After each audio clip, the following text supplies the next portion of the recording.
बारूद बाई अहिरान स्टार टुनटुन Yadav.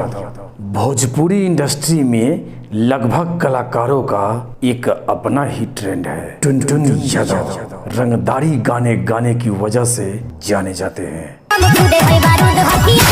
Sad song भी इनका ठीक ठाक चल जाता है। हमारे मसूरिया मेल यादव, ये भाई साहब अहिरान गानों से जाने जाते हैं। रंगदारी सॉन्ग भी इनका आता है पर उतना नहीं चलता। रिसेंटली अहिरान हिट सॉन्ग के नईखे पिटाइल अहिरान से। खेसारी लाल यादव जी की बात करें तो ये जनरल स्टोर है। सैड, रोमांटिक, कॉमेडी किसी भी टाइप पे इनके गाने आ जाए हिट हो ही जाते हैं। अश्लीलता पे बात करें तो 99% साफ सुथरे गाने टुनटुन यादव जी के आते हैं।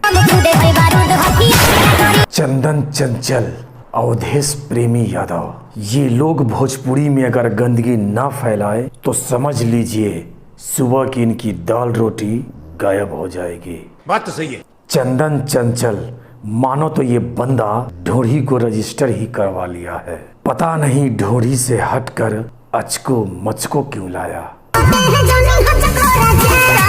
बउआ अवधेश बोले तो सिलेंसर वाले भैया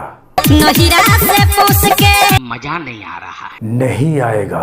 अब इनमें वो बात कहाँ। सिलेंसर छेनी हथौड़ी से हटके बात करे तो इनके गाने भी लाजवाब आते थे।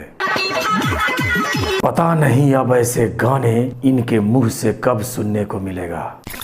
धन्यवाद।